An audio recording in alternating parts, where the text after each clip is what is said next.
Welcome to the podcast that passes poor performance on pop culture. I'm one of your hosts, Darren Duncan, alongside with my best friend, Audie Marsh. We're just a couple of cool cats casually causing some chaos with conversation. We're here to entertain you, not hurt your feelings, so don't blame us.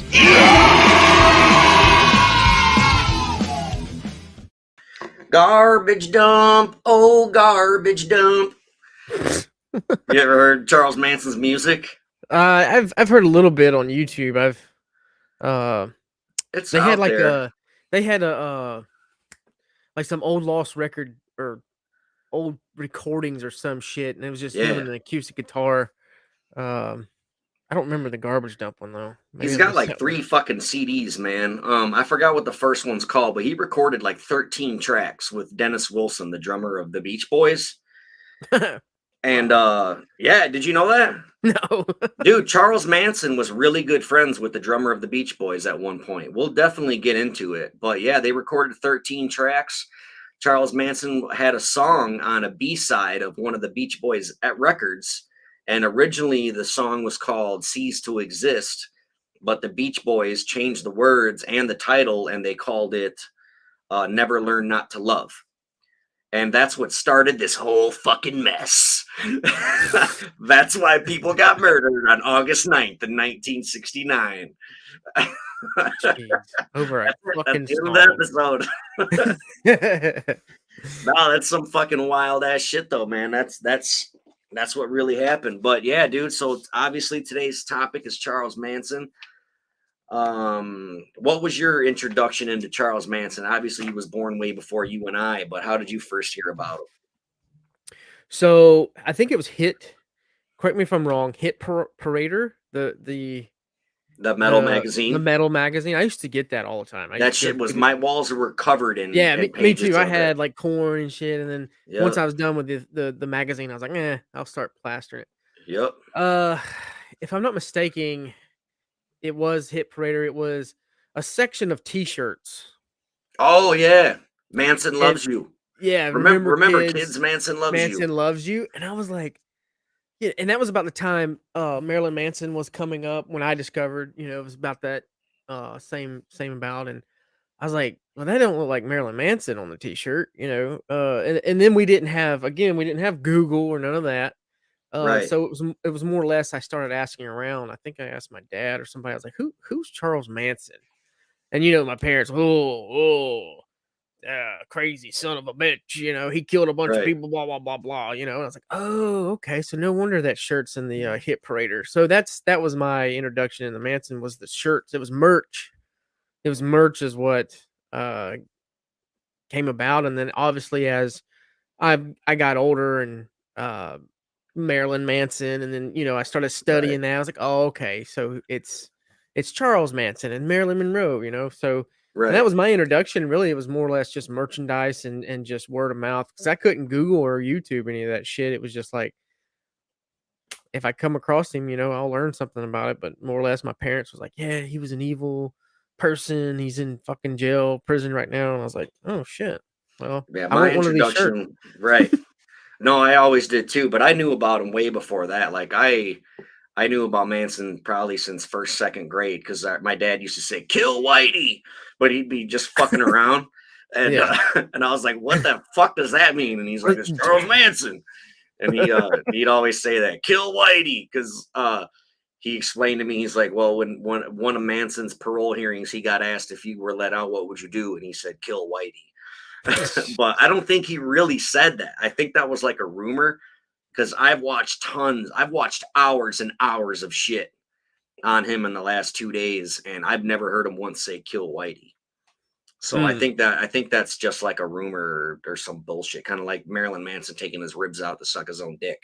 Right. But I got big into him, like right automatically. I was in, because anything my dad talked about or even almost was half-ass into, I fucking had to know everything about it. Like when he mentioned Willie Mays to me, the black baseball player, like once or twice in my life, and I fucking became obsessed with Willie Mays and Muhammad Ali, because that's who my dad idoled as a kid for sports stars, But anyway, to be more relevant, I've read Helter Skelter 4 fucking times, and there aren't many books that I finished because my fucking ADHD is so severe. I can't retain new information. When I'm reading, dude, my brain is thinking about 100 different things Yeah. and I don't know what I'm reading. I'll read, I'll flip pages, but I'm like, fuck, what did I just read? So, but I'm the yeah, same way.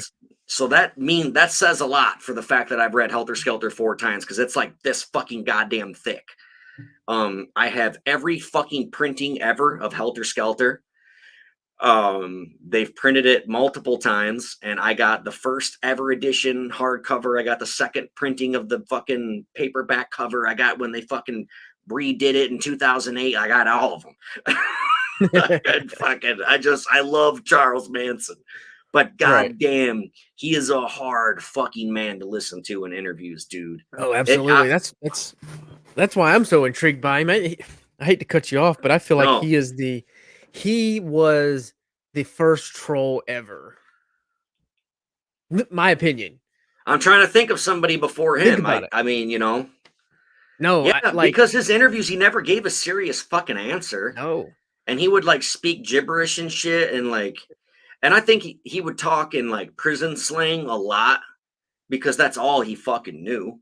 You know what I mean? Yeah. But yeah, he would do a lot of prison slang and just, I think he was just trying to be annoying and confusing and mysterious. And he didn't want out because dude, people probably would have killed him if he got out. I don't think there ever was a real Manson family. I don't think it was a real fucking cult. And like he referred to his family. He's like, yeah, we were a family, but we weren't the family. Like our band was called Family Jams. You know what I mean? Like that's what he was saying. So I don't fucking know, dude. But anyway, to get into like the meat of it all, like just facts and shit. Uh he was born November 12th, the day before my birthday. That's pretty sweet. But he was born November 12th, 1934, in Cincinnati, Ohio. His mother was a 15-year-old prostitute. Did you know that? Mm, She was 15 years yeah. old. Her name was Kathleen Maddox. His dad was a colonel, Colonel Walker Henderson Scott Sr., but I don't think he ever met his dad ever. And his mom straight up didn't want him. He's like, my mom lied to me about everything. He's like, she only taught me one thing, and that's not to fucking trust anybody. Everybody's a fucking liar. And like his whole thing is like, I don't lie. He's just like when he was in prison, he's like, prison is a different world. He's like, the guards don't lie to you. You don't lie to the guards. You know what I mean? Yeah. But anyway, yeah, so yeah, his mom didn't want him. He went to fucking jail. His first time going to jail, he was 9 years old. And I think he robbed like a fucking liquor store or a little grocery store, convenience store, or something like that. But yeah, he went, dude, he spent over half of his life in prison. I'm gonna be all over the place with this shit, so try to No, fucking you're reel good. me in. Um, try to fucking reel me in here, but he uh he was 9 or 10 by the first time he got arrested. It was all petty bullshit. I mean, he was stealing cars and shit, but like what's fucked up about him, the reason why he did such long stints in jail is because every crime he committed was fucking federal. Like his dumbass would steal a car, no big deal, right? But he drove it across straight lines. Now it's a federal offense. Now you're gonna do 7 years, you know? And dude, he's been to Joliet, the prison by me. He was in there for 2 days.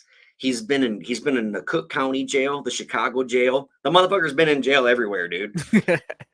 He's got a son supposedly named Matthew Roberts, and he's like from Eau Claire, Wisconsin, like 3.5 hours away. And his fucking band played in Rockford at the same bar my first band used to play at.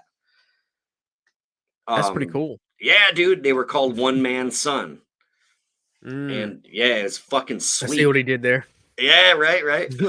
Um, but yeah, he was arrested like 33 times, I think, and he escaped about 10 times as a juvenile, dude. As a juvenile, he escaped like 10 fucking times. And they put him in. There's different sides to this story. I've heard he was raped and beaten, and then in like an interview he did in 1989, he said that he was never raped. But I think he might be saying that because it's embarrassing to admit something like that, and he wants to be a badass, even though he's only fucking 5'2", and Geraldo Rivera could have beat him up if he wanted to. That's why Geraldo Rivera wasn't scared of him. Uh, I mean, don't get me wrong. I bet he's a wild man, but he's fucking 5'2", you know. But I think he didn't want to admit to any of that. But when he went to boys' home, it was real rough, and I think that's how he learned how to be, the prison system. And he's been in it over Yeah. half of his fucking life. And when he finally got out in 1968, he was 33 years old, dude. Yeah. He went in jail at 9, got out at 33. He didn't want to be let out. He like he didn't know what to do. He's like, "Don't let me out of here. I want to stay in prison."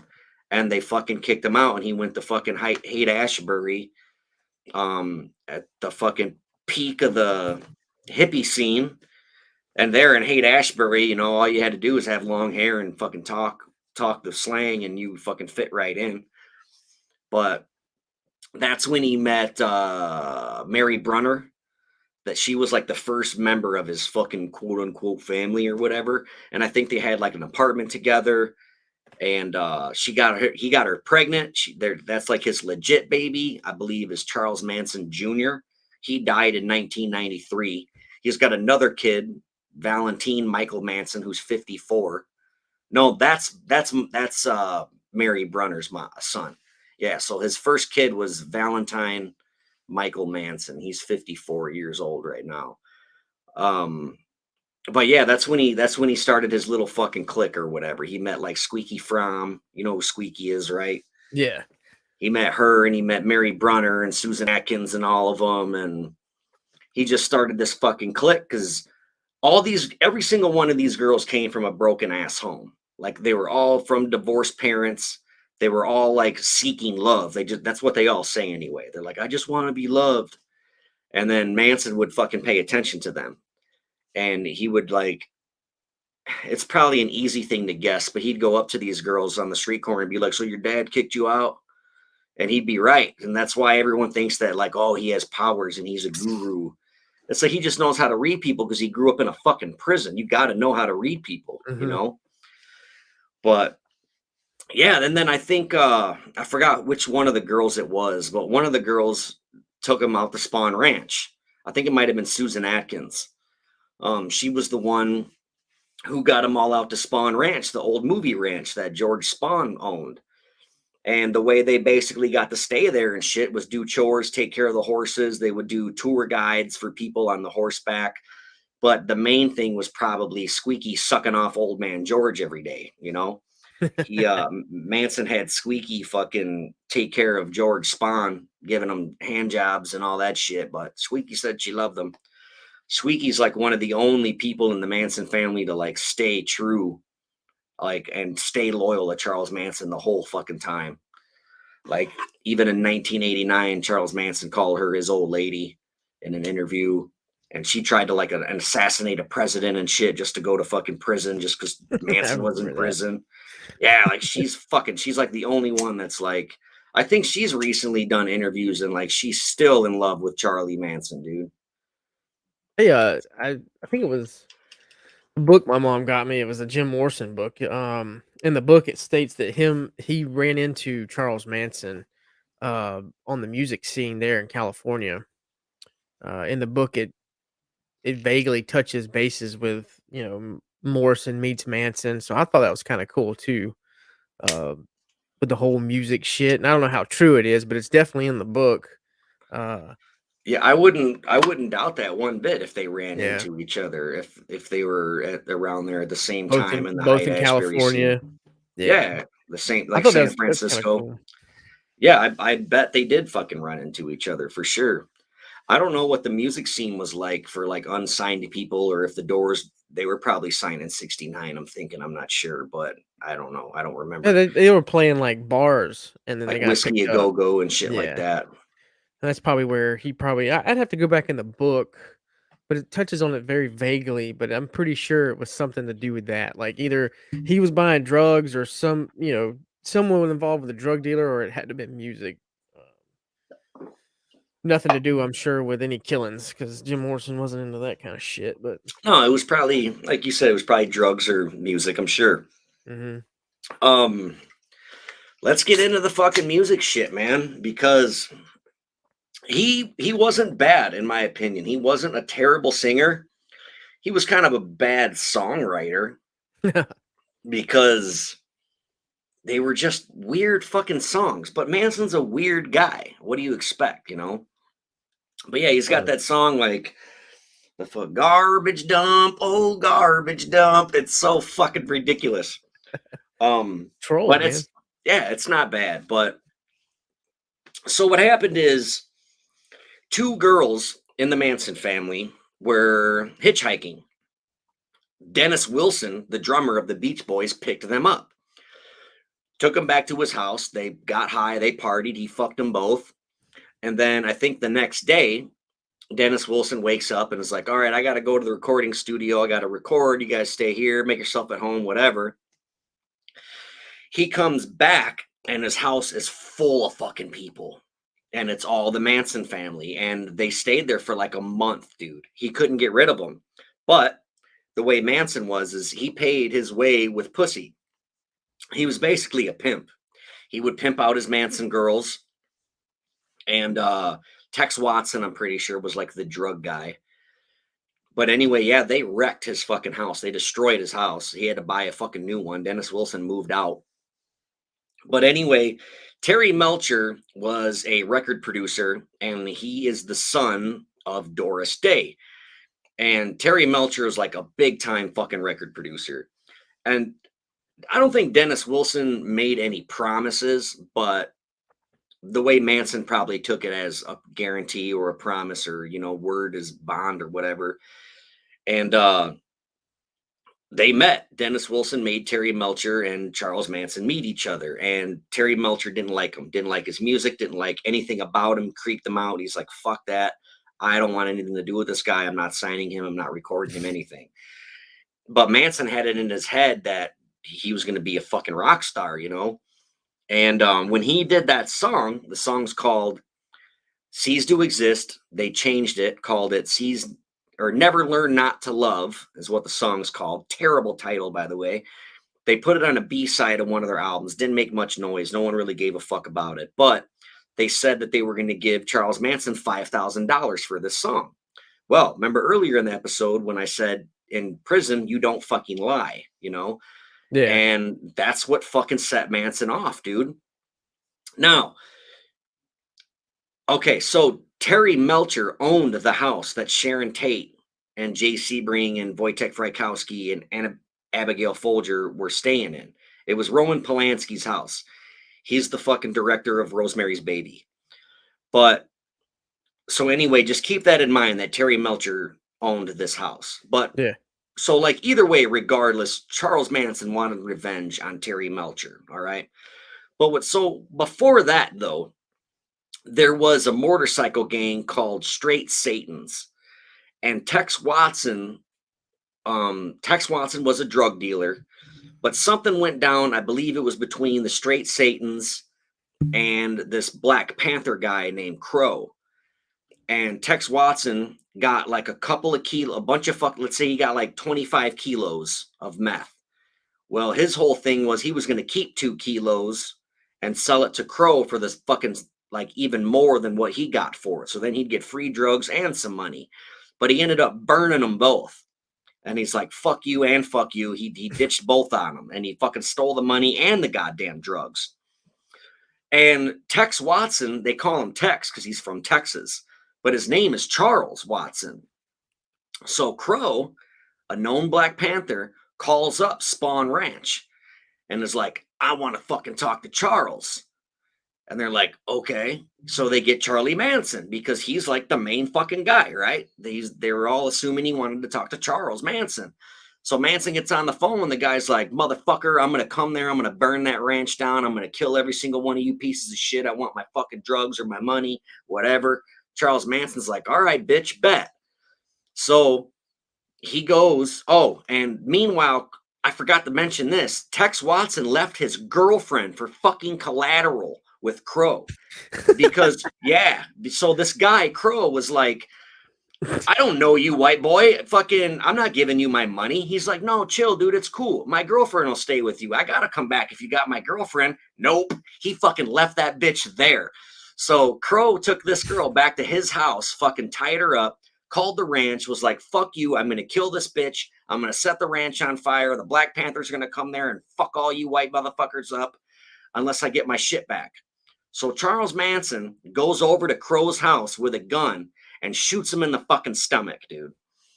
So he saves Tex Watson's girlfriend. They go back to the ranch. Later that night on the news, they found the body of a Black Panther that was ditched. Now this shit probably happened all the fucking time in the late 60s, you know, Black Yeah. Panthers popping up dead. Well, Manson automatically assumed, oh fuck, I killed that guy, and then someone ditched his body, you know, because they didn't do that. He just shot him in the belly and left. So, out of fear of retaliation from the Black Panthers, he started fucking around with this motorcycle gang called the Straight Satans. And this is when his fucking pimpery came in. Because, like, what does 5'2" Charles Manson have to offer a fucking motorcycle gang? Nothing, right? He ain't got shit. He's got pussy, though. He's got a bunch of I was about to bitches, say he's got right? some girls, yeah. Yeah, he's got some bitches. So he you know, have at it, man. You can fuck any one of these girls you want. They all had clap, by the way. They all had fucking STDs and shit. Because, No. dude, even the fucking the one dude from the Straight Satans was like, I had to clap like 7 times at that goddamn ranch, dude. They Even all the went. dog had clap. Yeah, dude, straight up. So, like, they all went to the free clinic, and what's fucked up is I'm pretty sure the clinic, like the free fucking health clinic, was in the same building as Charles Manson's parole officer, because Manson would visit his PO and the girls would go get fucking medicine for gonorrhea and shit. Like, all to say, like, oh, let's just go down and I'll see my PO. You get some fucking, get rid of the clap, and we're all good. We'll go back to fucking, you know, and doing drugs and shit. So he was doing that for protection, but the Straight Satans were like, fuck you, you know, like, we don't care about you. But they thought he was a funny little awkward guy, and they liked fucking and partying and doing drugs, so they would hang out. But Manson was like trying to recruit them as like full-blown protection. And they're like, the Straight Satans work for the Straight Satans. They're not gonna worry about this little Charles Manson guy. It's probably But perception, though. yeah, right. That's enough. So right. So that's what he was terrified of. But obviously the Black Panthers never came. Spoiler alert, the Black Panthers never came to Spawn Ranch. But what did happen is Tex Watson ended up, I think I earlier I said that he was taking drugs from Straight Satans, and that's not true. That was a dealer. The Straight Satans came after he shot the Black Panthers. So I got to retract that statement or whatever. Tex Watson burned Crow and a drug dealer, not the Straight Satans. So let's get that straight. But anyway, so Tex Watson sells some meth to the Straight Satans, like $1,000 worth. And the next day, they're like, this shit's bunk. I don't want it. Give me my fucking money back. And they're like, fuck you. Like, that's not how this shit works. Like, I know the drugs are good, but they're the goddamn Straight Satans. What are you going to say to these guys? You know, they were just trying to get their shit for free. They thought that they can buy the drugs, do them, party, and then the next day, through intimidation, get their fucking money back. Yeah. Well, they weren't having that. The little tiny fucking Manson crew wasn't having that. But what they ended up deciding, like, fuck that. We got to give these guys their money or they're going to fucking kill us and beat all of our asses. So they went to this dude named Gary Hinman. This is the first murder in the whole fucking Manson family fiasco. He was a music teacher. Charles Manson sent Bobby Beausoleil, Mary Brunner, his baby mama, and Susan Atkins. Sent those 3 to this dude's house, Gary Hinman, and I'm pretty sure he was a drug dealer. And I think that's who they got the shit from originally, or something. Or this guy owed Manson $1,000, something. Somehow Gary Hinman got involved. Well, they go to his house, and Gary Hinman's like, I don't got no fucking money. Fuck you. You know, I'm not giving you shit. Yeah. And so they call Charles Manson. He's like, well, you know what to do. So Manson ended up showing up and cutting the guy's fucking ear off with a goddamn sword. And he like sliced his face up, cut his fucking ear off. Bobby Beausoleil stabbed the shit out of him while the girl smothered him with a pillow.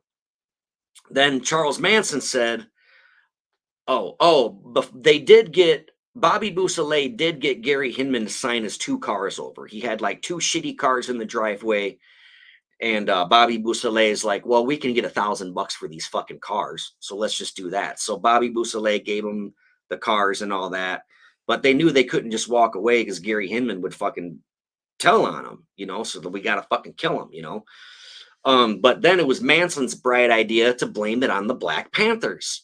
So they took his blood, they wrote political piggy on it, and then they made a panther, their symbol or whatever. They drew it in blood on the wall to make the police think that it was the fucking Black Panthers. So they took the fucking cars. It's like the middle of the night. They go straight to the straight Satans, pay off their debt, all's forgiven. Cool, whatever, it's all done. But then, like 2 fucking days later, Bobby Boussalet gets pulled over in Gary Hinman's car. And they're like, this, you're driving a dead man's car. So they fucking arrested his ass, and he got busted for Gary Hinman's murder.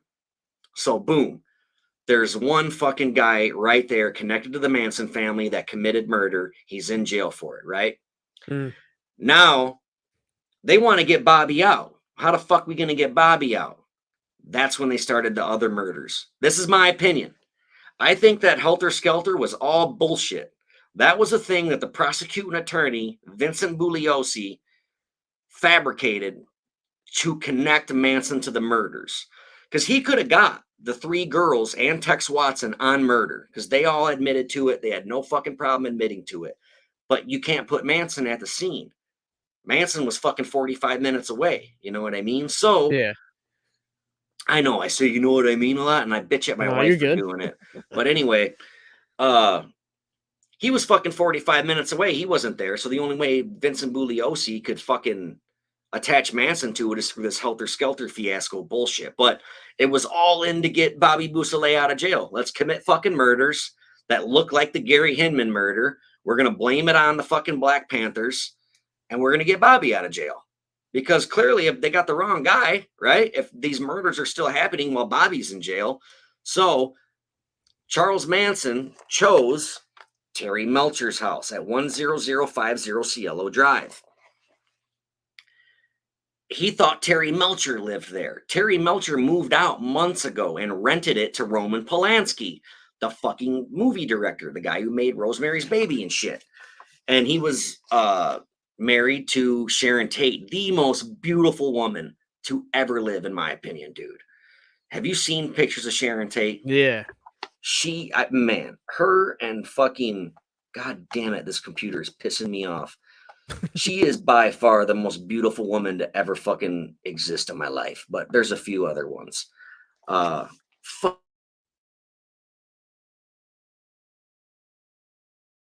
Uh-oh, I think we lost Darren.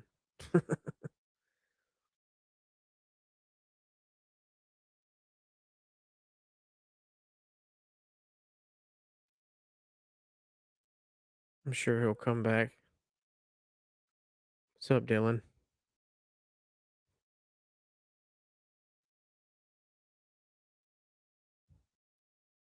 He said his computer shut off.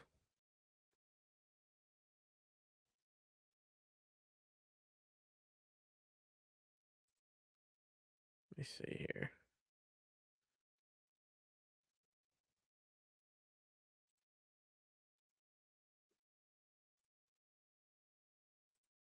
I'll wait till he comes back.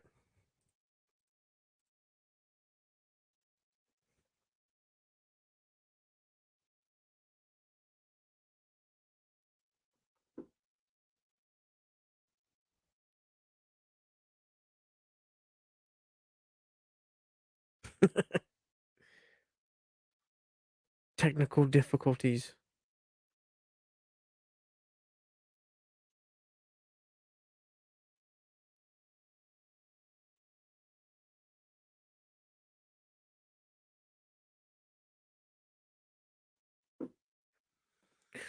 Ugh. I guess while I wait for that.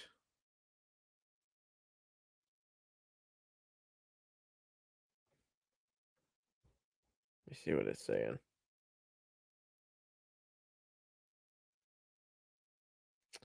Oh shit! It updated.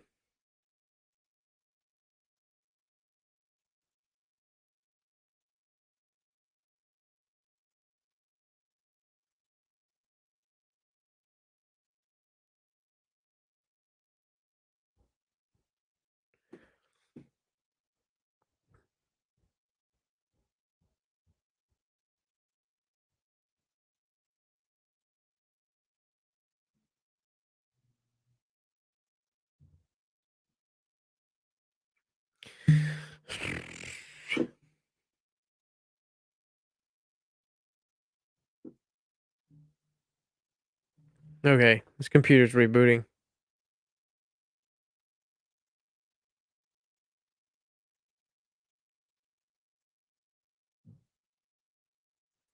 Oh wait.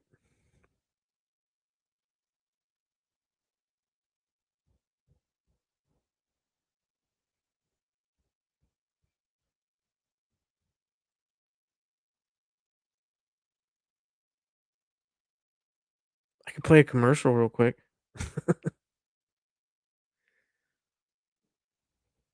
I don't know what to do with my hands. Hurry up, Darren.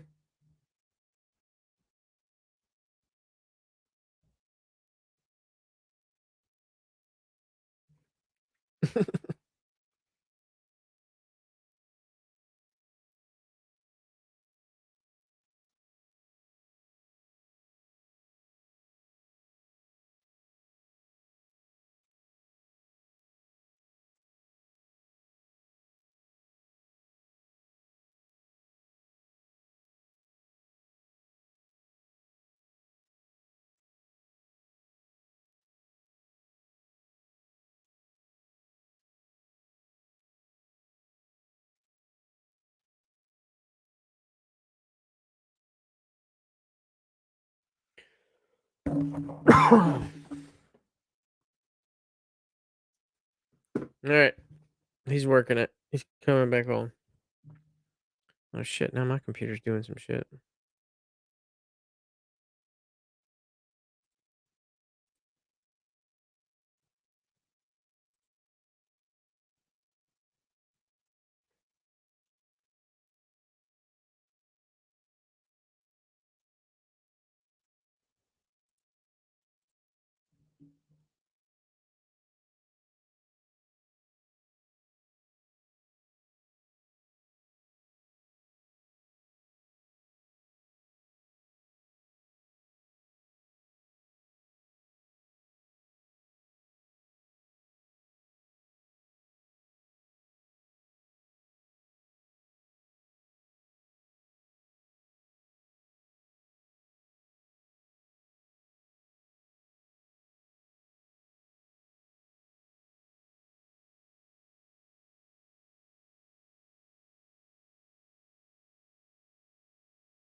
All right, I'm fucking back. God, that fuck. I'm so Yeah, back. dude, it'll reboot, man. Like right now, my computer's telling me to restart.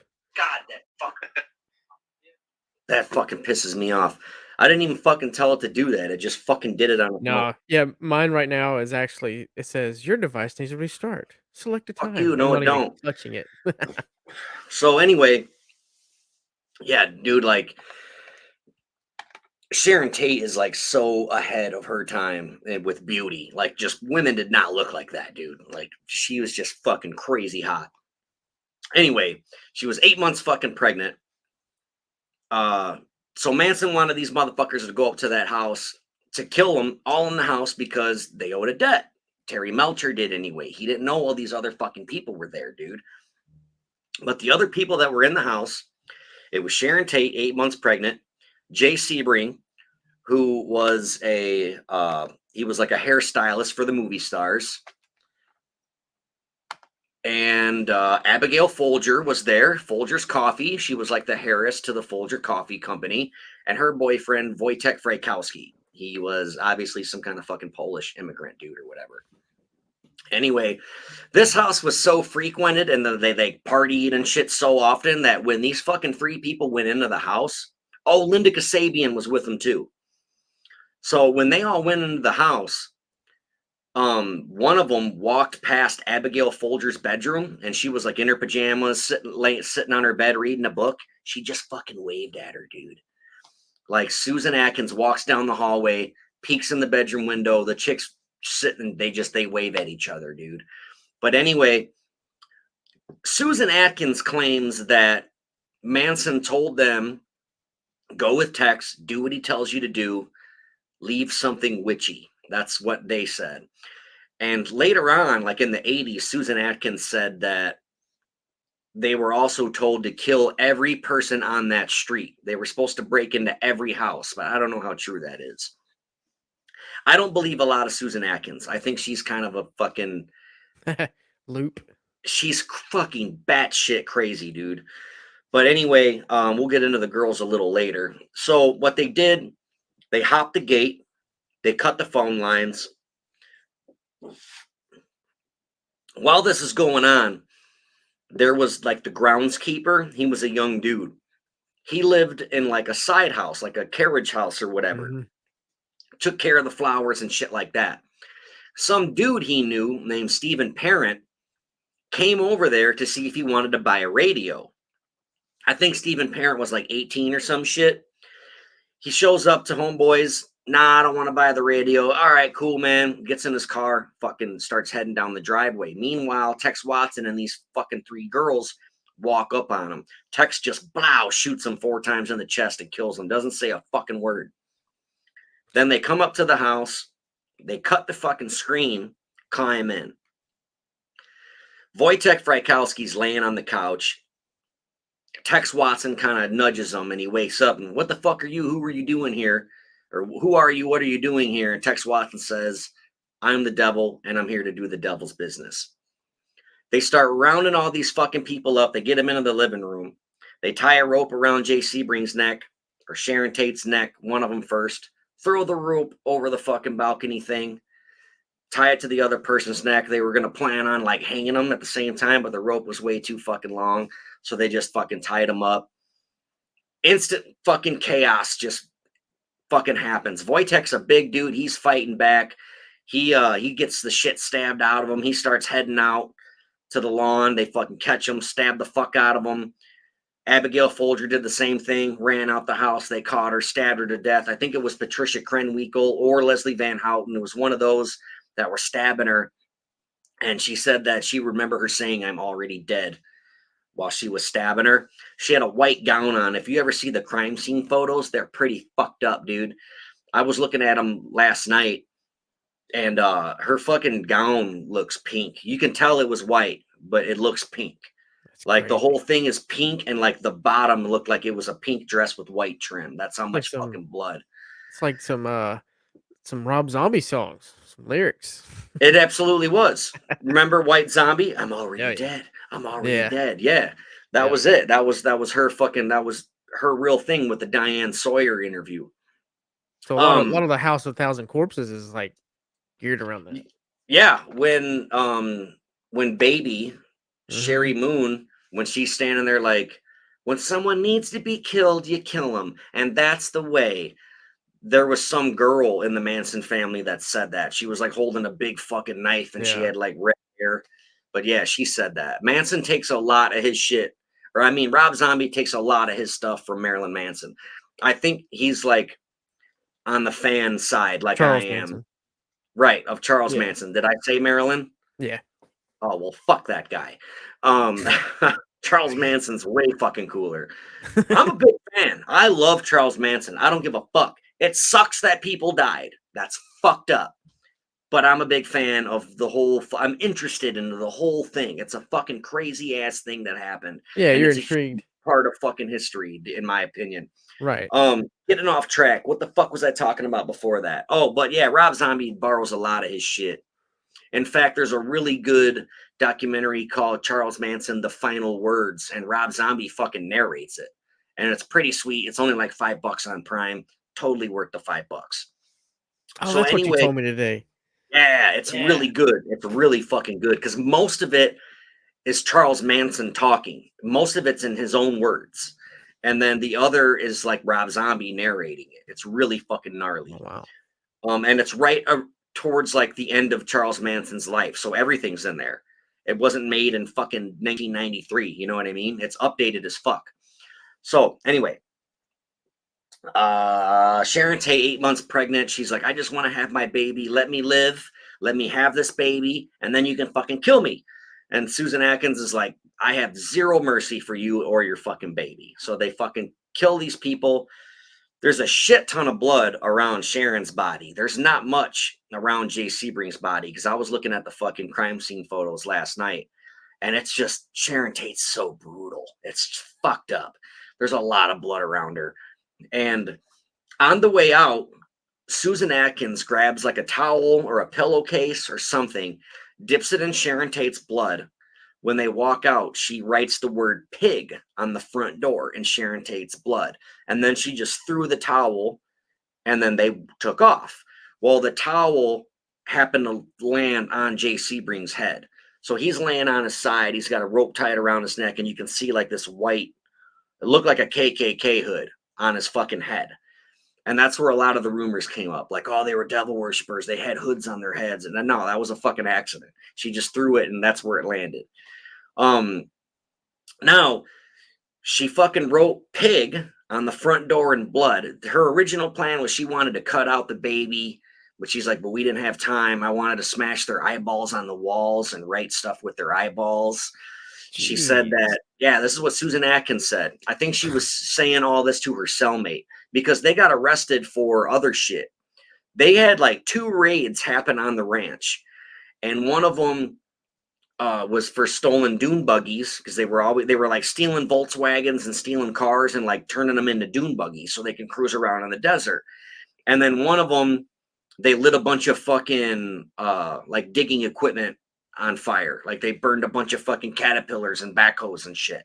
They set them all on fire. Now in the movie and the book will tell you that the reason why they fucking set all those machines on fire is because they were in the desert digging holes to confuse the Manson family because they were looking for the bottomless pit. But I think this is all bullshit. But there's probably some fucking truth to it, dude, because they were all tripping their balls off on acid like every day. Susan Atkins was like 21 years old, and she said that she's tripped like 300 times. That's almost every day in a year. And the Manson family was together for only like 2 years, dude. So that's like every other day taking acid. Um, Jeez. so yeah, anyway, you know who owns that front door? You know who moved in? It was 10050 Cielo Drive where that fucking murder happened. You know who moved into that house after? Was it Trent Reznor? Trent fucking Reznor, the singer Yeah. of Nine Inch Nails. And he recorded, I think it was Portrait of an American Family in that fucking house. Wow. Yeah, dude. And when he moved out, he took the front door with him. And That's then, pretty crazy. yeah, so that fucking door with Sharon Tate's blood on it, that it's I'm sure it's gone now. They washed it off, the fucking crime scene people. But yeah, Trent Reznor took the fucking front door with him. Like, fuck you. I think he was renting it too. I don't know if he bought it. I think he might have been renting it. I wonder But if he still anyway, got it. that's what I bet, dude. He'd be stupid not to.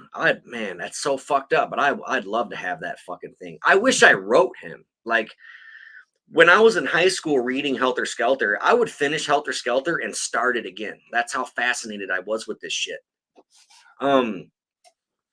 And at the end of the book, it has his goddamn address with his fucking prison number and everything. Like, if you want to write this Damn. guy, this is how to do it. And I never fucking wrote him. And I to this day, I kick myself in the balls for not writing Charles Manson. But I was like, what am I going to say?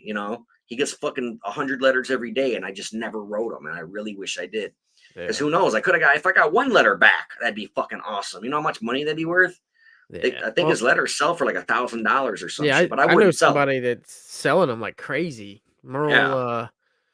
Merle Allen, Gigi Allen's brother. Oh, he was writing them? Dude, he's all the time selling Charles Manson letters. Really? I can point you in the direction, yeah. Yeah, I want to get They're one signed and everything. as long as they're not ridiculously priced. Uh, I'd have to see. I'm not I spending $1,000 on it, no, but I think a couple of them think he said were like $600 to $800. no, I got his hair. Yeah. I got some of his hair. I used to But have his ashes. yeah, I know. And they talk about that too, that there's other Funeral? documentary. Oh, I was watching his son. He's got like 4 fucking kids, and he had a Michael Channels was Charles Manson's pen pal for several years, and they got along really well. Well, this other guy came out. His name is Jason Freeman, and he claimed to be Charles Manson's grandson. And he's like, I want the Manson estate. I want all of his fucking shit. I want his body. I want everything. And they're like, okay, well, you got to take a DNA test. And he's like, fuck that. I'm not taking a DNA test. I'm his grandson, God damn it. And they're like, well, then fuck you. You're not getting it, you know? And meanwhile, Michael Channels is fighting him. But I think Jason ended up getting all the shit. And a lot of it went to Zach Bagans, the guy from Ghost Adventures, the fucking paranormal investigator. Yeah. Because a lot of it is in his museum in Las Vegas. And they talk about that because there's a YouTube video with Matthew Roberts, the guy in the band I was telling you about that played in Rockford. He's from Eau Claire. He there's a fucking really cool like half-hour long interview with him on YouTube, and he talks about it, about the whole court thing and how he found out Charles Manson was his dad and all that shit. That's um wild. it is fucking wild. He was in the system basically, like he was fucking adopted, and then he was going to get married and they were going to have a kid, and his wife was like, well, let's do one of those 23andMe things. I want to find out your heritage and my heritage, that way when we have a kid we know what all the heritage is. But this was like before 23andMe. It was like in 1993, and it was super fucking expensive to do this shit. So the guy's like, fuck that, I'm not doing that. I don't really care about if I'm 20% Scottish and 30% this. He didn't give a fuck. But he ended up going through the system and finding out who his real mother was. And she basically, in so many words, told him that Charles Manson was his dad.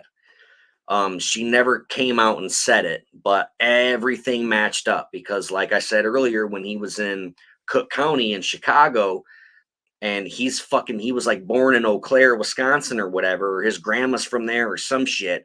That's all around the same fucking area, the same time. He was conceived in 1967. That's when Manson got out when he was 33. That's when he was with Matthew's mom.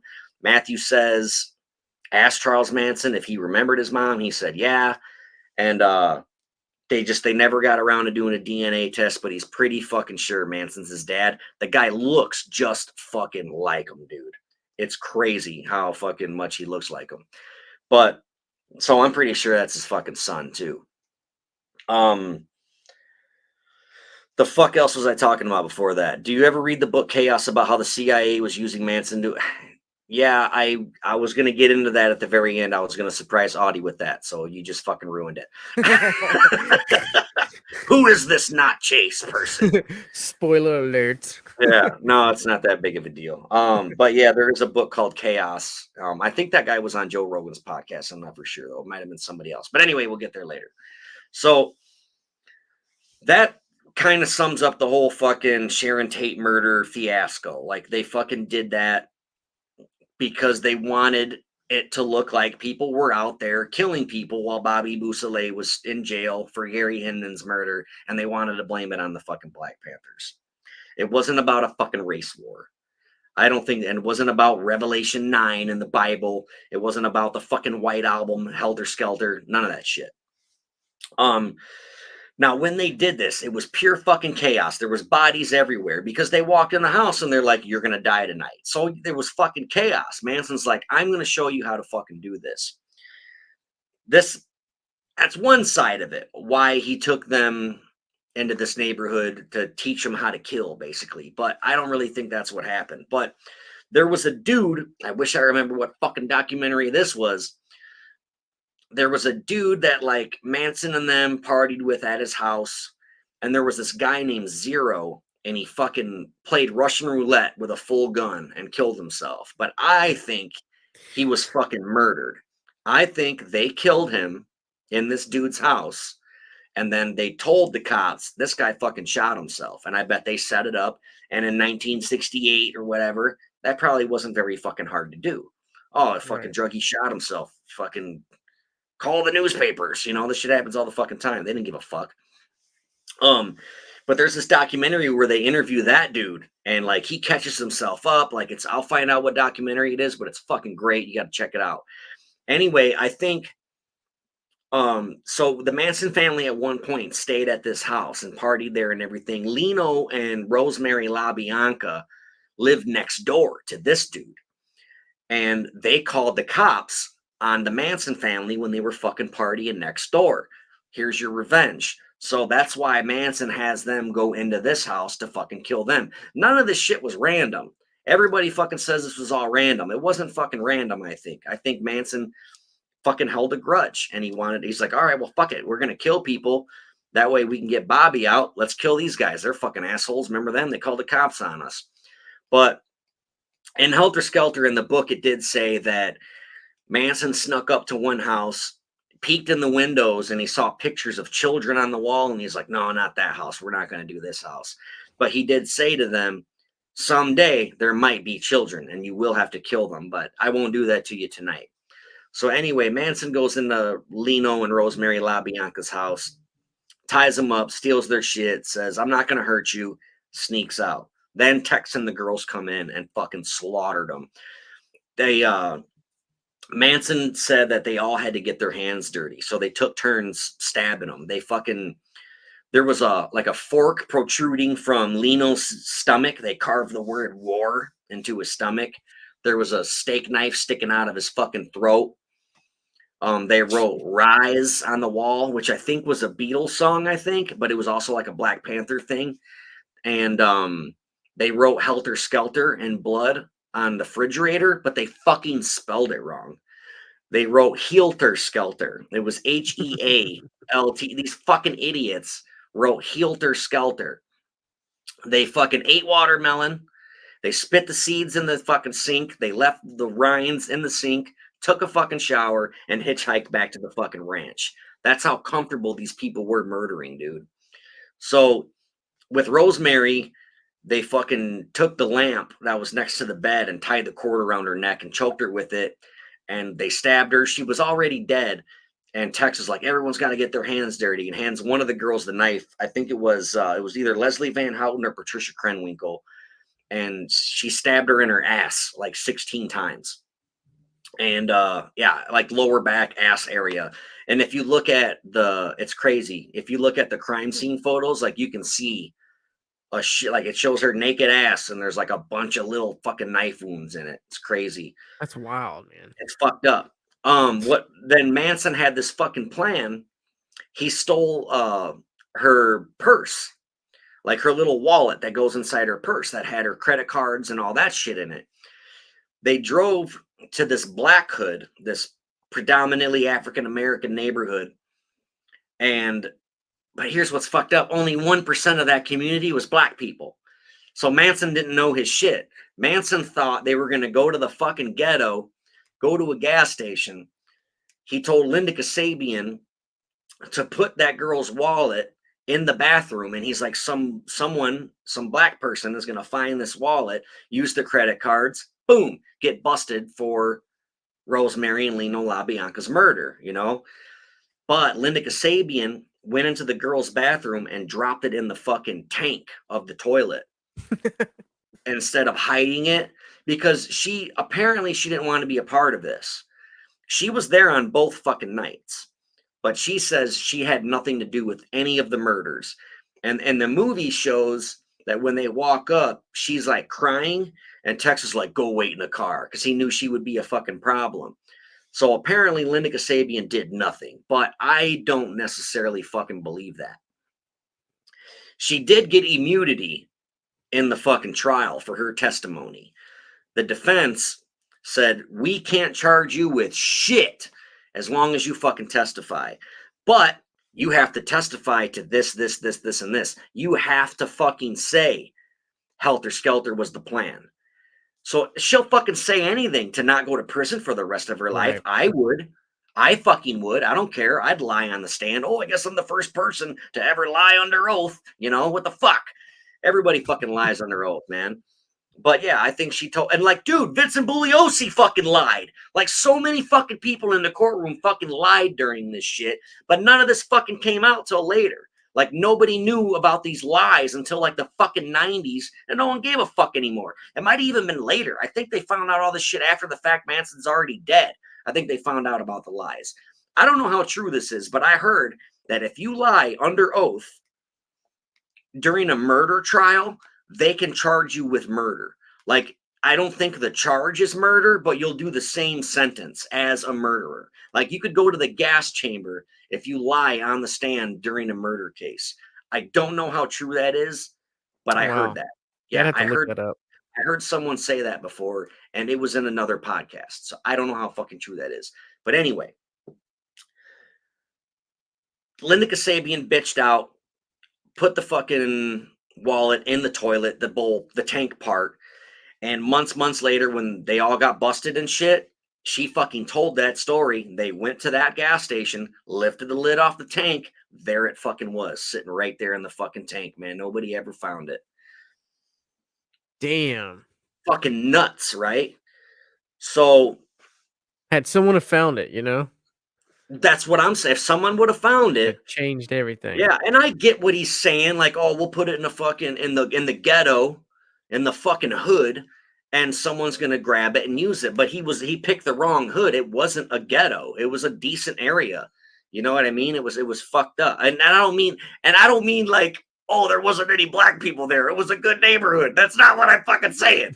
I'm just No, I saying get what you're saying. he thought it was a shitty black ghetto neighborhood and that a black person would find it and fucking use these credit cards. But after the fact, like, we find out later that like 1% of the fucking residents of that neighborhood were black people. So it wasn't even the right neighborhood that he was talking about. But color of skin doesn't matter, neither here nor there, whatever. I'm just saying this was in fucking Manson's eyes. So that's basically it as far as the murders go. They think that there was like 33 murders that the Manson family committed over this whole thing. Like, one of the fucking attorneys wound up dead. He's a big guy with a big red beard, long red hair. He was a acquaintance of the Manson family.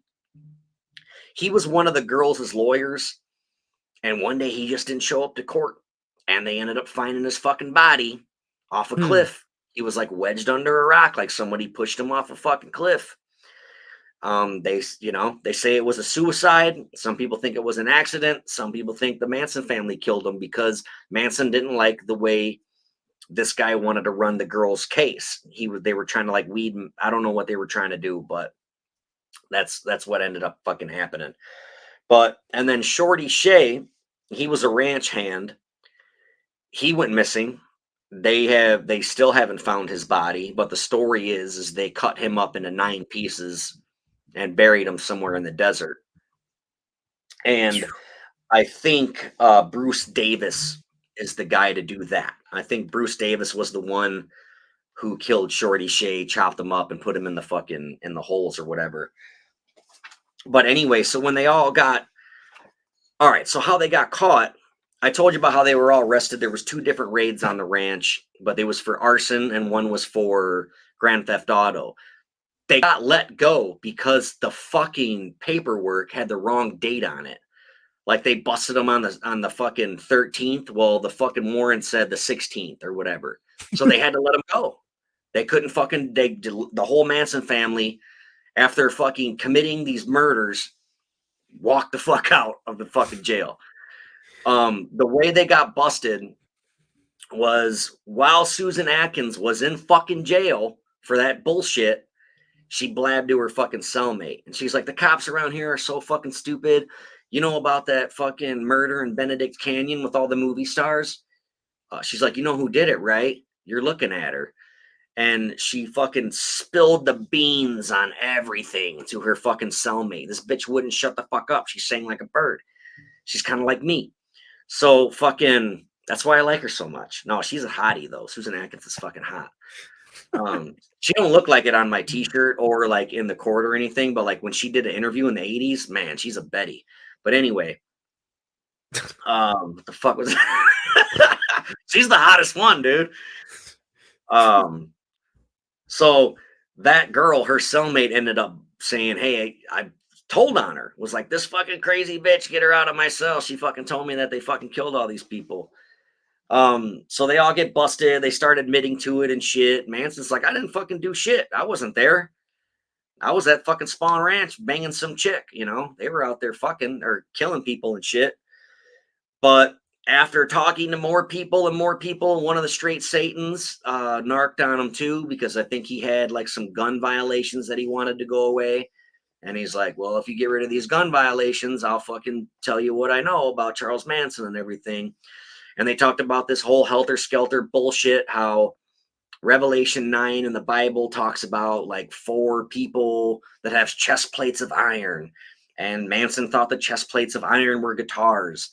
They had hair of women or whatever. Like, oh, they had long hair when they made the White Album. They breathed fire. Well, that was their singing, their vocal cords. And they in Revelation 9, it talks about the bottomless pit, and there's a key holder. Supposedly there was a 5th member of the Beatles that died or some shit. Manson says he was like the 5th member of the Beatles resurrected, but he's also Jesus. And he was the key holder to the bottomless pit.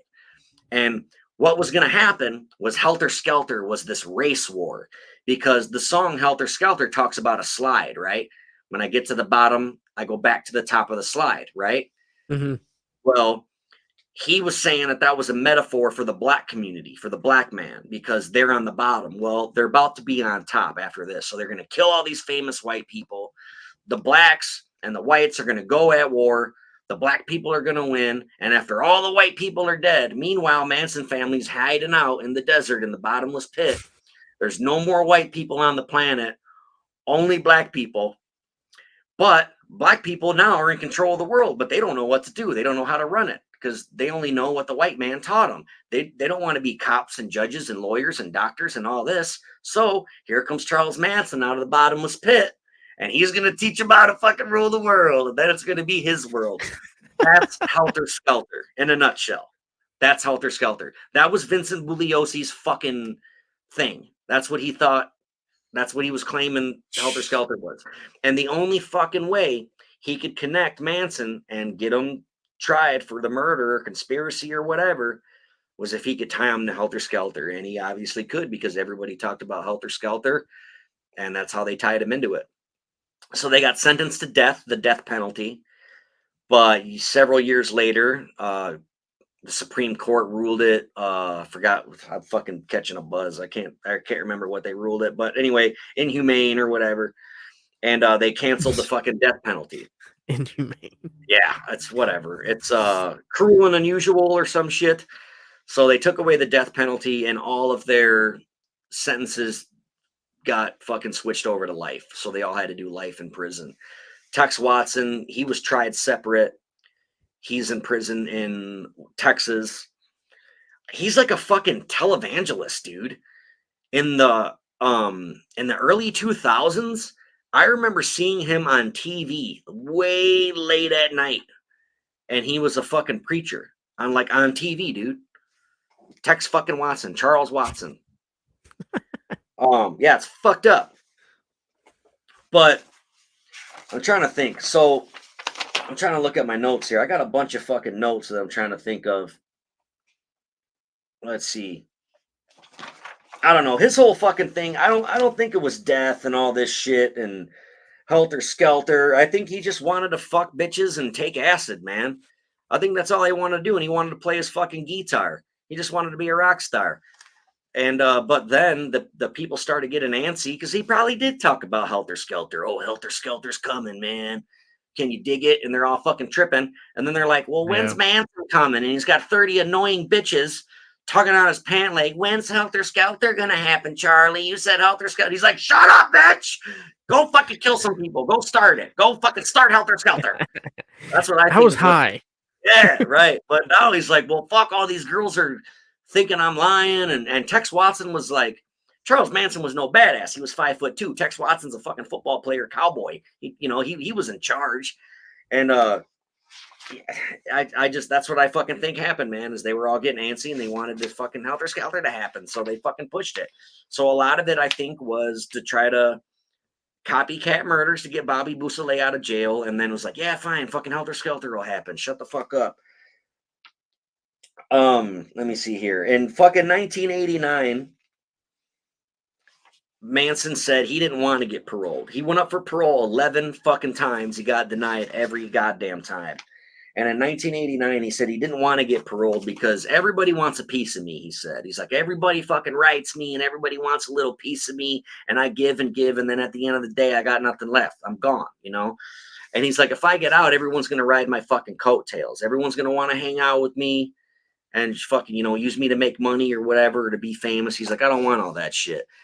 But I think he really just didn't want to get out because all he fucking knew was prison. He Yeah. was comfortable. There's sex in prison. It might not be the kind you like, but it's there, Dudes be fucking up in jail, dude, for reals. Yeah, I Yeah, think it's like learn how to fight or get fucked. That's how prison is. That's a Manson quote. We you're should so put that on a little shirt. too. Learn how to fight or get fucked. I got a couple quotes I'd like to put after we make our OJ Simpson shirts, we got to make a Charles Manson shirt. I wanna it's like fight or get fucked, or maybe I'm not a violent person. That's a Charles Manson quote. He said that. I love this Charles Manson quote. This is my favorite one, probably. He said, yesterday is gone. You don't carry it down the road in a sack. I thought that was pretty fucking cool. Like, let the past be the past, man. But I've always been worried about or wondered about his X tattoo on his forehead. And Helter Skelter in the book, he claimed that it was that he X'd himself out of the establishment. He X'd himself from our world. And then the women followed. He shaved his head and the women followed. And a lot of people say, like my dad, for example, was like, oh man, he could brainwash people, and like all these bitches carved X's in their head and they didn't even talk. Like, how they know how to do that? And I'm like, I'm pretty sure they were fucking sending kites and shit. They were talking, I'm pretty sure. But Tripping. that's how crazy it was. Everybody was just so fucking big into it. And you didn't have the internet then, so you could just say whatever you want. And the game of telephone, everything fucking changes from person to person. That's how you get rumors of removing your ribs to suck your own dick, But his fucking so it was an axe, and then he changed it into a swastika. And I was told by a friend that he probably changed it because the AB, the Aryan Brotherhood, was fucking with him and was like, "You're gonna fucking change that to a fucking swastika, motherfucker, or we're gonna kill you or rape you or whatever." But they asked him about are you American Nazi, a neo-Nazi? Do you like the Nazi party? And he said, "My Nazi party. It's my Nazi party. That's me since 1943." That's what he said. He's like, this is my Nazi party. And it's like, whatever the fuck that means. Like, every time he's asked a fucking question, he never answers it. He Yeah. answers it in a stupid roundabout fucking way. A Yeah, lot of his times his he interviews answered, were wild, man. That's what dude, intrigued me about him. they're hard to like watch for hours because I'm just like, fucking say something that's relevant, please. It's just so fucking stupid. It's like, it's worse than Kurt Cobain lyrics, man. Nothing on top but a bucket and a mop and an illustrator. What? A what? Shut the fuck up. Anyway, and then when Geraldo Rivera, this is a fucking douchebag. Fuck you, Yeah, Geraldo. I I'm don't glad like you this got guy your bones anyway. broke on that one episode with a chair. He fucking everybody that interviews him as a little fucking cunt. They're all a bunch of little assholes, and they think they're fucking tough guys because they went into a room without him being chained up. Like, they think they're badasses, and they're totally acting that way. And they're just super arrogant, and they're just assholes. They treat him like shit, and it's like, yeah, he fucking, I don't know. Fuck Gacy. Treat him like shit. Don't treat Charles Manson like shit. He didn't kill anybody. Fucking bitch. But anyway, Geraldo asked him, so what's the fucking swastika? Why is it on your forehead? Do you like Hitler? And he's like, it's my father's name. That's what Charles Manson said. The swastika was his father's name. Like, whatever the fuck that means. Okay, dude. And then in the same fucking interview, like 1988, when he was talking about, yeah, it's my Nazi party, that's me. I've been locked up since 1943. He also said that it was about the Uganda plane crash where 8 people died. Because she asked him again, like later, like, so what's up with the swastika? And he's like, remember that plane in Uganda that blew up with all them kids? He's like, there's like, what? No, I don't. I don't remember that. It was fucking ridiculous, man. The guy's a fucking nut job. I think that he just talks a bunch of shit to talk shit because he wants to be mysterious. I think that he don't want anybody to figure him out. There's probably not much to figure out. The guy's been in prison for fucking ever. Like, what does he know other than shit that he read in books? What's he supposed to fucking say when you ask him a question? He don't know about real life. How's he supposed to fucking answer it, man? Yeah. But he was asked if he did get out of prison, what would he do? And he said if he got out, he'd just play music. He'd plant some trees. He liked working in the dirt. He's like, I used to plant fig trees, and I fucked up because it used to be every other one is supposed to be male, female, male, female. He didn't know that. He just planted a bunch of fig trees and fucked them up. And she was like, well, how are you going to support yourself? And he's like, how does a deer support itself? You know, he's like, fucking wherever I sleep, that's where I'm going to sleep. He's like, I'll plant fucking fig trees. I'll eat my figs and I'll trade this guy this for that. And I'll have raisins in my pocket and all this shit. It's like, all right, dude. He said some shit about when he was asked if, like, because he's like, oh, because he's just so weird. He contradicts himself all the time. And I think he literally just says the first thing that comes to his mind. He don't have a real answer. So when asked, like, well, who's the devil? I'm the devil. You're the devil. I'm God. You're God, baby. Everybody's God. That's just how we fucking talk. But then they said some shit about, he said something about, like, everybody's the devil. And she's like, so men are the devil? He's like, yeah. Women are the devil? Yeah. She's like, do you think women are worse? He's like, hell yeah, women are worse. He's like, look at the queen. The queen never fought no war. She sends men to the war, you know? And like, he said that women are in charge, though. He said, women have the power. He said, women send us to work. They have the grocery store. I got the fishing pole. I'm like, okay. It kind of makes sense. Yeah, it makes sense. It's like when Dave Chappelle said that men are hunters, women are the prey, the nice car is the bait. You know, it's like if you smell good, you look good, you're intriguing, you got a nice car, good job, gotcha, bitch. You know, that's how you hunt. But that's pretty much all I got on it. Oh, this is a really cool statement too that I really thought was awesome by Charles Manson. The lady asked him, so how do you get people to do? She's like, so were you able to get people to do what you wanted them to do? And he's like, oh, hell yeah. She's like, well, how do you get people to do what you want to do? And he's like, anybody can do that. And he points to the prison guard. He's like, that guy with the stick, that stick's making me do whatever it wants to do for the last 43 years. I was like, damn, that's fucked up. He's right, though. He's like, you know, but sometimes I got the stick. Sometimes you got the stick, you know? It's fucked up, man. Yeah. In a weird way, he made sense. Yeah, for In his sure. own little way, he made sense. And that's why I was so intrigued by watching some of his interviews. Because, that's all we had. Right. What you and I had. We just read and watched YouTube videos and documentaries. But I found him very intriguing. One of his ones where he mentions he's a nobody. He's just a hobo. I thought that was a pretty Yeah. good interview. I've seen interviews too, like the one with Diane Sawyer. When he starts the interview, like, I'm a 15-year-old girl in Tennessee. And I'm like, what? And then later you find out he's talking about his mom, you know? But it's just the way he talks. It's just fucking weird. Well, why didn't you just say my mom, you know? Yeah. He reminds me of you a little bit in this one instance. Our first episode, we talk about you setting the mayor's fucking lawn on fire. Yeah. Well, Charles Manson said that his mom didn't want nothing to do with him. He had no dad. He had no parents. He stayed with an aunt and uncle. He said all of his uncles were mountain men. They didn't go to schools. His uncles would take him up to the mountains, teach him how to hunt, whatever, and be like, The war is not over. The South didn't lose. We're still rebels. That's what his uncles would tell him. And he's like, don't go to them Yankee schools, boy. That's what he told him. He's like, so the next day I set the school on fire when he was 9 years old. It's So fucked up. maybe I found the way after I set the mayor's yard on fire. Yeah, maybe. Yeah, it's maybe you're one of his sons and your mom's been lying to you the whole fucking time. Yeah. Wouldn't that be crazy? It would be crazy. I don't think Like the dates would match up though. You'd be a lot that older. that reminds me, Brittany bought a 23andMe kit Yeah, for both of us. So I'm gonna take it and see where I come from, I guess. do it. Fuck it. I highly recommend reading Helter Skelter.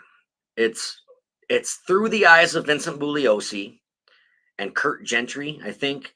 It's a fascinating book. It's thick as fuck, but it's fucking great. Lots of facts in there, but it is through the eyes of Vincent Bugliosi. So you gotta take that for example. But another great fucking phenomenal book is Manson in His Own Words. I'm looking at it right now. It's called Manson in His Own Words, Destroying a Myth, The True Confessions of Charles Manson. It's by Newell Emmons. So I would totally get that book. It's a fucking badass book. There's a lot of books and movies and documentaries on them, but you just got to Yeah. swim through the bullshit. It's kind of like real life. You got to go through a couple dicks before you get a real friend or whatever. You got to go through the bullshit. Yeah, I don't know, man. But I would love to do another, this was a topic that I was intimidated by because I love Manson so much and there's so much fucking information. I remember telling you, like, dude, I don't want to do it until after I read Helter Skelter again and I want to finish that other book in His Own Words. And it's just like, fuck that. I'll watch a bunch of shit, and we'll just absolutely. go, like I'm not as in depth as I would love to be. But that's all I got for you for the most part. And that's my research for Charles Manson. Nah, dude, it's intriguing. We're gonna do volume 2, 3. We'll do some more. I was thinking I'm about intrigued by going, it. yeah, I was thinking about going farther into the actual Spawn Ranch shit and the girls more. Like this was mostly about the murders. This episode was, and kind of about his background a little bit, but there's so much information. We could come back to the Manson shit basically any fucking time we want. Yeah. I'd love to do an episode on just the girls. Yeah, they're the real fucking killers. Yeah, exactly. They're all in their 70s now. Oh, you know what, dude? Yeah, Patricia Krenwinkel, she's 74 now. She was 22 when she committed the murders. She had aliases, like they all had fake fucking names. And she had a bunch of them. Big Patty, Yellow, Marnie Reeves, Mary Ann Scott, and Katie. Those were her aliases. Like when they would get arrested, she'd be like, "My name's Mary Ann Scott." That's what they would do. And Leslie Van Houten is 72 now. She was 20 during the murders. Some of her aliases were Luella Alexandria, Leslie Marie Sangston, Linda Sue Owens, and Lulu. Now, my favorite, Susan Atkins, Sexy Sadie. She was born May 7th, 1948. She died September 24th in 2009. She died 61 years old of brain cancer. Yeah. Brain cancer. There's an interview, I think 20 years after the murders or something. Maybe it might only be like, for some reason, the numbers that I see in my head are 7 and 20. I don't know why. It was like 7 years after the murder or 20 years after the murder, something like that. But she's fucking drop dead gorgeous in this interview. And she's just talking really sweet and quiet, like she's this tiny little girl. And she's saying how she's found Jesus and what she did was wrong. And she talked about how much acid she's taken. But not meanwhile, but like she was the craziest fucking one, dude.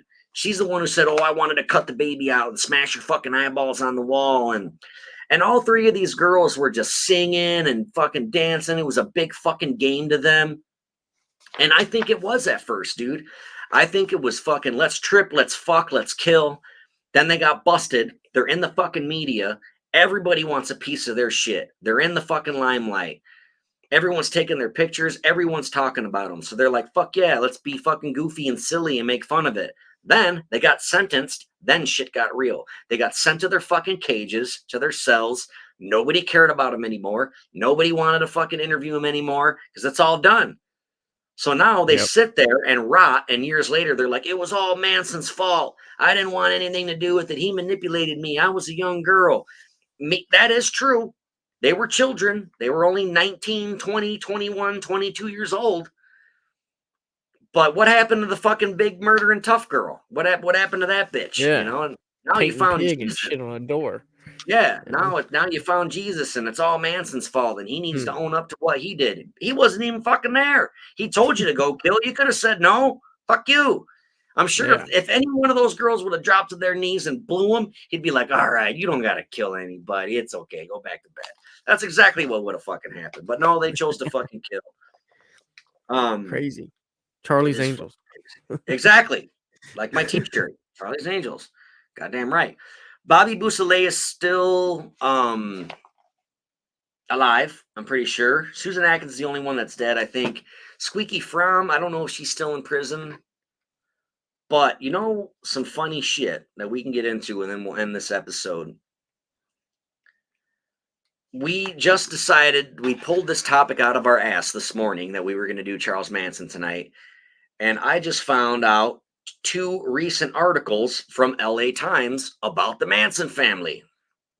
Would you like me to read them? Yeah, go ahead. That's All crazy. right. Yeah, it is fucking crazy. This article is from July 8th. That fucking recent. So this article is about Bruce Davis.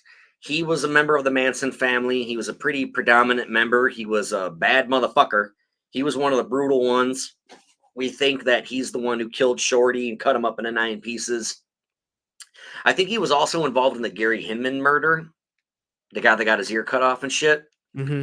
So anyway, our source is LA Times, Los Angeles Times newspaper, just so everybody knows, so I'm not fucking plagiarizing or whatever. But a California panel on Friday denied parole for a follower of cult leader Charles Manson convicted of slayings more than half a century ago. Bruce Davis was previously recommended for parole 7 times, but those findings were rejected by 3 consecutive governors. Parole commissioners told the 79-year-old Davis to try again in 3 years. Better luck next time, fella. Sorry. They said he lacks empathy, Michael Beckman, Davis's attorney, said after the hearing before 2 parole commissioners. Davis has said he helped kill musician Gary Hinman and stuntman Donald Shorty Shee in 1969. He previously said he cut Shea with a knife and held a gun while Manson cut Hinman's face with a sword. So he was there then. He was holding him at gunpoint while Manson chopped his fucking ear off. I wanted to be Charlie's favorite guy, he said during a 2014 parole hearing. Afterward, other followers wrote political piggy on the wall of Hinman's home in his own blood. Davis was not involved in the more notorious killings of actress Sharon Tate and 6 others by the Manson cult that same year. The last 14 commissioners of the parole board found Bruce Davis suitable for parole, as did the last 9 experts who found him at a low risk for violence. For these 2 commissioners to think they know better is appalling. Governor Gavin Newsom has consistently rejected parole recommendations for Davis and for other followers of Manson who died in prison in 2017 at the age of 83. Davis's release was previously blocked by governors Arnold Schwarzenegger, fuck him then, and Jerry Brown. No, I'm just kidding. Fuck Bruce Davis. Fuck him right in the ass. He can stay in prison. I don't care. Anthony DeMaria, a nephew of victim Thomas J. Sebring. So J. Sebring was the hair designer of the Stars that got murdered right next to Sharon Tate. Mm-hmm. So Anthony DeMaria is a nephew of Jay Sebring, and he argued against Davis's parole on behalf of him and his family, the guy with the ear that got chopped off. Bruce Davis remains in prison because his crimes were so severe and profound that they shook our country to its core with permanent repercussions. So apparently that motherfucker's still in jail. Now, let's go to Patricia Krenwinkel. This was May 26th of this year.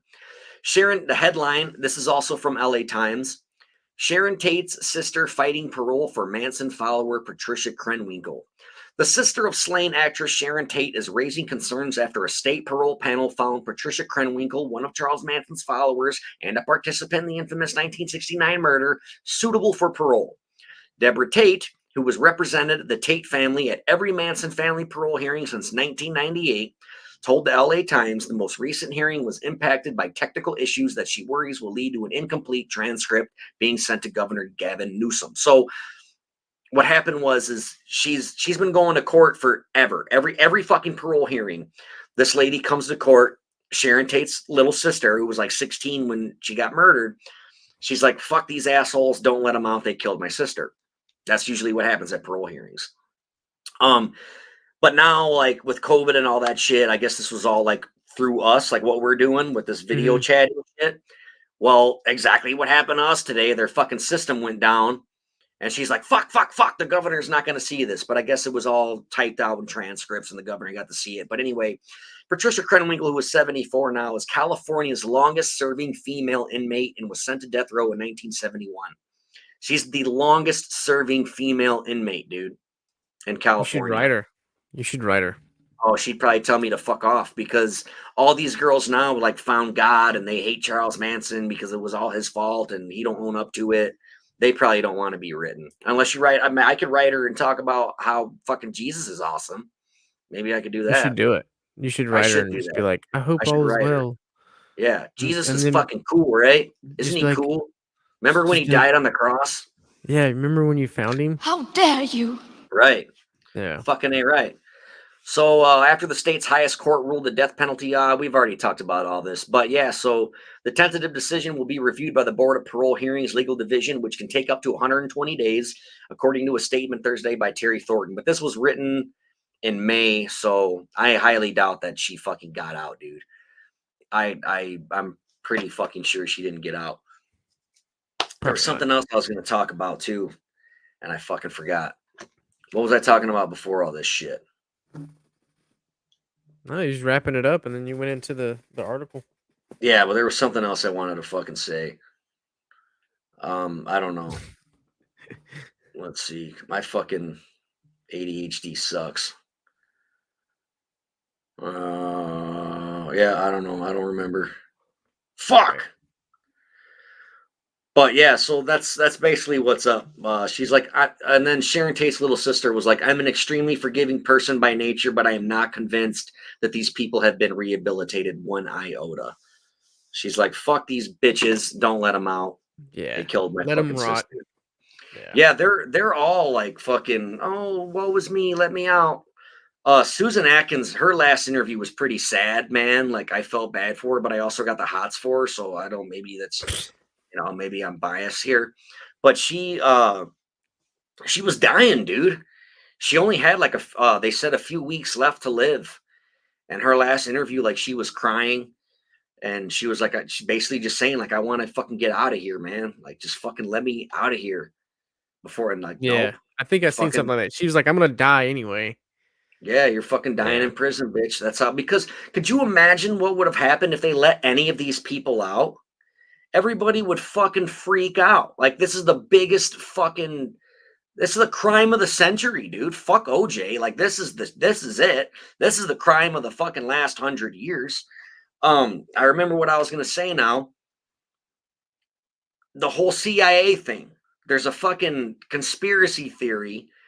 It's fucked up, but some people say that Manson was tested on, like, through MK Ultra and shit. You know what MK Ultra is? What is that? This is a real thing. The government fed a bunch of acid to prisoner inmates and that they were testing acid on fucking prisoners. And some people say this is a real thing. This is a real project. MK Ultra. This really happened. Kaczynski, the fucking Unabomber, he was a part of MK Ultra, dude. They fucking fed him acid. And he got out and he's all fucking crazy and he's fucking mailing bombs to people. MK Ultra is a real fucking thing. Look it up. But anyway, some people think that Manson was involved in that.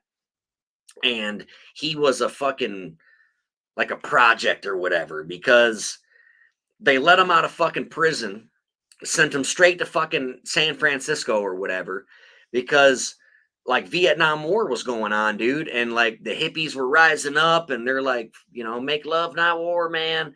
And it was getting out of control. Like there was this fucking whole movement going on of this anti-war shit, and they wanted to fucking stop it. They wanted to put an end to the hippies. The fucking Manson murders totally fucking stopped all that shit. Like after that, dude, like you don't hear much about it anymore. That whole fucking love movement and all the hippie Yeah. flower power shit. Fucking Manson killed the 60s. He killed the hippies. He killed all that shit. And some of it is there's a conspiracy theory that it was done on purpose. That they released him into the world to fucking trip on acid, give these girls acid, start this little fucking cult like knew what he was doing the whole time. It's like Whitey Bulger, the Irish fucking mob boss or whatever. He's a bad motherfucker. Whitey Bulger, Boston, fucking Irish white boy, fucking gangster. He was an informant for the fucking CIA the whole goddamn time. But he was like the leader of the fucking Irish mafia, my Irish mob, whatever. And he was a fucking goddamn CIA fucking tattletale, That's wild, man. Fucked up. But yes, some people think Manson was the CIA. Was a part of the CIA, yeah. But I think that's all bullshit. Yeah, I don't believe that. I think he was just a fucking poor little. He was given a shit fucking deal from the day he was born. He was born to a 15-year-old prostitute who didn't want nothing to fucking do with him. His daddy didn't want anything to do with him. He got bounced around from uncle to uncle. All they taught him was crime. He fucking goes to jail at 9 years old, learns the system, learns that there's sex in the system and you can get anything you want and learn the system. They let him out when he was 33. 2 years later, he went right fucking back in the motherfucker, It's like that's all he knew. Elaine Wanos. He's institutionalized, like my nephew. My fucking nephew went to jail at 12 years old, fucking barely been out ever since, man. He's been in and he's spent more time in jail than he spent outside because he was 12 years old and he stole guns from my dad. And ever since then, he's been fucking in jail. He's in prison right now for 19 years for drug-induced homicide because he fucking sold heroin to somebody and they took it and they died. So drug-induced homicide, 19 years, motherfucker. That's what happens. But my nephew was the same way. When he got out of prison, he's like, I can't get a job because everyone's like, dude, you got to get your shit together now. Fuck yeah, you're out of the joint. Fuck yeah, get a job, man. And he'd rather sell drugs because it was easier. He'd rather steal from people because it was easier. And he'd bitch and whine and cry. Woe is me. It's not my fault. I'm a felon. I can't get a job. I got him a job. He fucking stole from that job and got fired. My homeboy fucking hired him to seal coat and he stole blank checks from my buddy. Went right back to fucking got fired. Started selling heroin. Somebody died, right back to prison. That's all he knows is prison. And when he gets out, all he knows is how to survive by breaking the law. So, and you break the law, you get caught, you go to prison. So yeah, that's like crazy. My mom will probably never be able to hug him again. Her grandson, she ain't never gonna get to hug her grandson again because she's fucking 70 and he's gonna be in there for 20 fucking years. My mom might live to be in her 90s. She's a healthy lady, but I'm just saying. No, I get it. But yeah, I don't know, man. That really pisses me off about that thing that happened where my computer shut down. So if you can, definitely get that fucking out for the audio. I will, dude. And then upload it to Spotify. It'll be uploaded on Spotify. I'll tweak it tomorrow. We'll get it done. Cool. All right. And then yeah, that's all I got for this episode, man. I liked it. I didn't know half that shit, man. Good. Cool. That's what I like to do. I like to educate as well as entertain. I basically just watched some of his interviews and a couple of Googles here and there. Yeah. I still wanted one of those shirts though. It says, "Remember, kids, Charlie loves you." Oh, I've always wanted one, man. But I didn't have my own money back then. My mom had to buy me the Hip Reader magazine. I think she's gonna buy me a Charles Manson shirt. No fucking way. Mine too. I never expected it. I was like, I'll never see it. Dora bought me this shirt for Father's Day. Nice. It's got Patricia Krenwinkel, Leslie Van Houten, and Susan Atkins on it, and the silhouette of Charlie's Angels, the movie, in the background, and it says Charlie's Angels on it for all the listeners that aren't watching this live. I love this fucking shirt. I had to wear it today. But yeah, so that's it. Thank you to all of our patrons. Ben Newman could not participate tonight because he is closing the bar that he owns. And do we got any patrons still? Are these people still giving us money? I'll have to check, man. You have to check. Well, I have to check because the system, I fucking hate it. I wish it was easier. Well, if people should I'm give us looking their into I money anyway. look, I'm looking into something a little better than that fucking Patreon shit. All All right. right, cool. Cool. Ben just got here and we're ending the episode. Fuck. But it'll be on YouTube. Yeah, so that's pretty much all I got, man. So thank you all for your patron. Shout Yeah. out to Ben Newman Do some for volume. supporting us. Volume 2, do Charlie's Angels. Yeah, we'll be back on Charlie's Angels and all that jive. All right, I'm gonna get out of here, I guess, man. All right, man. I'll holler at you. All right, brother. Later. See you, man. Thanks for tuning in to our little Passion Project podcast. Remember, we go live every single Friday night, same damn time, same damn channel. So if you miss it, don't blame us.